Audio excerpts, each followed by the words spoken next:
महाराष्ट्रासह कर्नाटकामधल्या लाखो भाविकांच्या श्रद्धास्थान असलेल्या जतमधील श्री यल्लमा देवीची यात्रा सुरू झाली।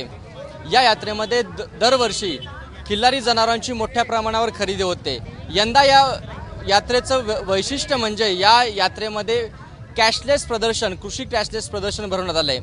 काय परिणाम झाला या सगळ्या यात्रेवरती, जनावरांच्या खरेदीवरती आणि कॅशलेस प्रदर्शन कशी अवस्था आहे हे आपण जाणून घेणार आहोत जतमधून।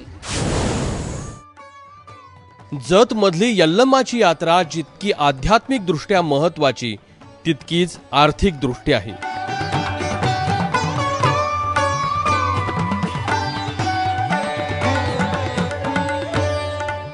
कारण इथला जनावरांचा बाजार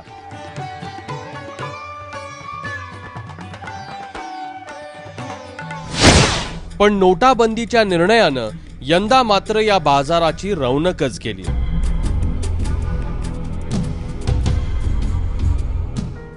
पण याच बाजारात एक आशेचा किरण दाखवणारा बाजार भरलाय।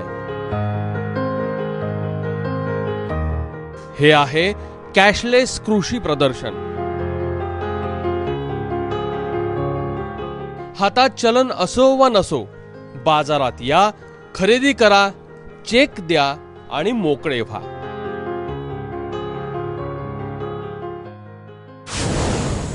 जर एखाद्या शेतकऱ्यांचं खिलार खोंड त्याची विक्री 20,000ला झाली, घेणारा व्यापारी आला असेल तर त्या व्यापाऱ्यांना आम्ही त्या ठिकाणी त्या व्यापाऱ्यांचा चेक घ्यायचा आणि तो चेक एअरपे या ॲप माध्यमातून त्या चेकवर किंवा त्या खात्यावर किती बॅलन्स आहे बघायचं आणि तो बॅलन्स असेल तर तो बॅलन्स लॉक करायचा आणि तेवढे पैसे आम्ही शेतकऱ्यांना द्यायचे। म्हणजे जेणेकरून कॅश नाही किंवा करन्सी नाही म्हणून त्या शेतकऱ्याचा बाजार मोडला जाऊ नये, त्या शेतकऱ्यांची आर्थिक अवस्था खाली जाऊ नये, हा प्रयोग आम्ही या निमित्ताने या ठिकाणी केलेला आहे।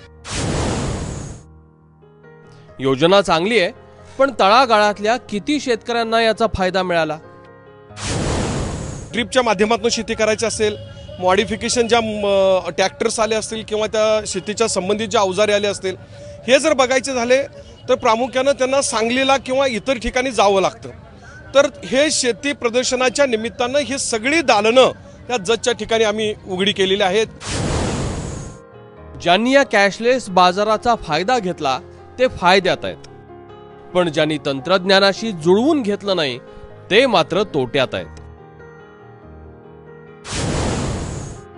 व्यापारी काही पैसे नाही, चेक देतो म्हणतात, ती चेक नेऊन आम्ही 2,000 रुपये कुठं काढायचं? बैल देऊन, बैल आहे देशी, मोठी बैल आहे ती 2, खोंड एक आहे, मागते ती किंमत होती त्याची 30,000, मागते ती 7,000, 8,000, 9,000 अशी। पैसे चेक देतो म्हणते ती, घ्या बँकेत।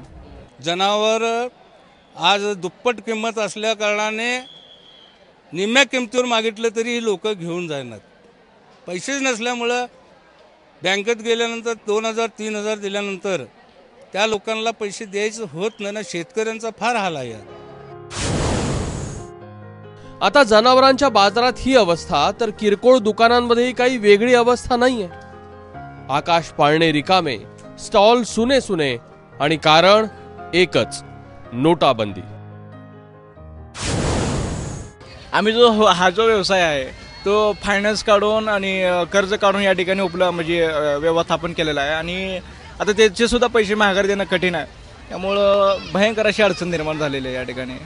धंदा करून काय सुद्धा फायदा नाही, माल जागेला हा याचा पडलेला आहे, चिरमुऱ्याचा प्रसाद आहे। हां, जाग्या सुद्धा पैसे 5-5 हजार बोखांडे येतं, काय सुद्धा फायदा नाही। अजून मालाच पैसे निघाले नाहीत, माल सगळा जाग्याला आहे, गडी पगारे सगळ्या अंगावर आहे, त्या पदराचे पैसे पोटाला खर्चून खाल्ले। तर आज सुरुवात केली तर त्याची फळं उद्या मिळतील। त्यामुळे शेतकऱ्यांना कॅशलेस करण्याच्या दृष्टीनं उचललेलं हे पाऊल महत्त्वाचं आहे। त्यामुळे शेतकऱ्यांनीही आता कात टाकण्याची गरज आहे। कुलदीप माने, ABP माझा, जत, सांगली।